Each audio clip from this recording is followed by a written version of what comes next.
வணக்கம் நண்பர்களே. மீண்டும் டாக்டர் மகேஷ் கவலே சில கேள்விகள் கேட்குறார்.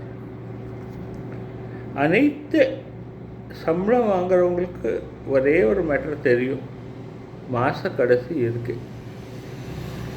மாத கடைசியில் நம்மகிட்ட பணம் இருக்காது, நமக்கு ரொம்ப சிரமமாக இருக்கும். ஆனால் அதுக்கு வழி யார் கையில் இருக்கு? உங்கள் கையில் தான் இருக்குது. மாத கடைசிக்கு நமக்கு பணம் தேவைப்படுமேனா கொஞ்சம் பணம் ஒதுங்க முடியுமா? முயற்சி பண்ணியிருக்கீங்களா? எனக்கு தெரிஞ்ச வரைக்கும் மாதத்துக்கு முதல் வாரத்திலே நம்ம பணம் பத்தாது, கடைசி வரைக்கும் எங்கே போகும்? இது நிறைய ஆளுக்கு பிரச்சனைகள் இருக்குது. ஆனால் எத்தனையோ பேரில் ஏதோ சில ஆள், 1-2 ஆள் கூட இப்படி இருக்கலாம். நான் மாத கடைசி வரைக்கும் அவங்க சம்பளமே முழுசு வச்சுருக்கலாம். பிளானிங் பண்ணுறவங்க இருப்பாங்களா? கண்டிப்பாக. ஆனால் அதை பர்சன்டேஜ் பார்த்தோன்னு வச்சுங்க, ரொம்ப ரொம்ப ரொம்ப கம்மி. ஒரு 5000 பேர் எடுத்தானா ஒரு ஆள் இல்லை 2 ஆள் இருக்கும் அதில். இப்போ ஃபைனான்ஷியல் சேஃப்டி நம்ம பேசும்போது 30 நாளைக்கு நம்ம கையில் கொஞ்சமாவது பணம் இருக்கணும், கடன் இருக்கக்கூடாது. என்ன சொல்கிறேன்?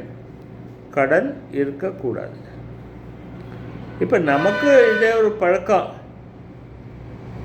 உருட்டல் பண்ணுறது, பரட்டல் பண்ணுறது, ரொட்டேஷன் பண்ணுறது, இவர்கிட்ட கேட்குறது, அவர்கிட்ட கேட்குறது, இந்த தலையில் தொப்பி அந்த தலையில் போடுறது, அந்த தலையில் தொப்பி இந்த தலையில் போடுறது, ப்ளஸ்ஸு நான் சமாளிச்சிட்டான்னு சொல்லி பெரிய பந்தா காட்டுறது.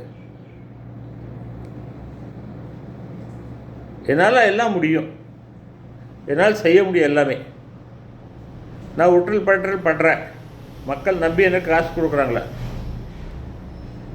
அதை யூஸ் பண்ணிக்கிறேன். ஆனால் கொஞ்சம் சிந்தனை பண்ணி பாருங்கள், உங்கள் ஓன் நிலைமை எப்படி இருக்கு? உங்கள் மனசாட்சி வச்சு கேட்டு பாருங்கள். பரவாயில்ல, உங்கள் மனசாட்சியில் எழுத படிக்க தெரியாது, ஒத்துக்கிறேன் நான். ஆனால் உங்கள் பே ஸ்லிப் கையில் எடுத்து பாருங்கள். உங்கள் பே ஸ்லிப்பே உங்களுக்கு நல்லது கெட்டது சொல்லி கொடுக்கும். எப்படி இருந்தால் சரி, சம்பளத்துக்கு 60% பணம் யார் வீட்டுக்கு எடுத்து போடுறாங்களா அவங்க சக்ஸஸ். சிம்பிளான கொஸ்டின். 40% பிடிப்பு, 50%, 60% வீட்டுக்கு எடுத்து போகிறாங்களா? நான் ஒரு சின்ன டிப்ஸ் தரேன். எப்போவுமே ஒரு பழக்கம் பண்ணுங்க. உங்கள் கையில் சம்பளம் வந்தால் உடனே இறைவனுக்கு, அரசாங்கத்துக்கு, உங்கள் குடும்பத்துக்கு, உங்களுக்கு நன்றி செலுத்துங்க. நன்றி சொல்லுங்க. நான் இன்றைக்கி ஒரு மாதம் வரைக்கும் ஒழித்தேன், அதுக்குள்ளது ஊதியம் எனக்கு கிடச்சிருக்கு, நன்றி இறைவன், நன்றி ஆண்டவனா, நன்றி எனக்கே, நன்றி உங்களுக்கு. மனசில் சொன்னால் போதும். குறைந்தது ₹1. எவ்வளோ? ஒரே ₹1 கோவிலில் போடுங்க, அல்லது யாருக்காவது தர்மம் பண்ணுங்க. நீங்கள் ரொம்ப நல்ல பிள்ளையாக இருந்தால் 10, 15, ₹20, ₹50 கூட கொடுக்கலாம். தெய்வ செய்தி கொடுக்குற தர்மம்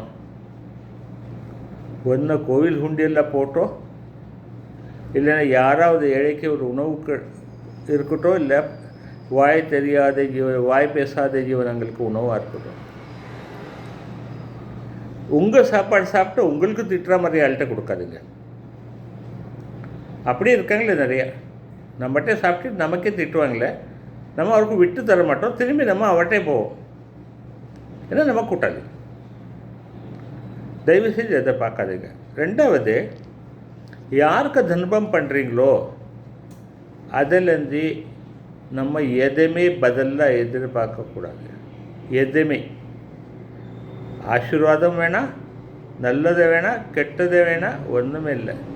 கொடுக்கறத கொடுத்துக்கிறோம்.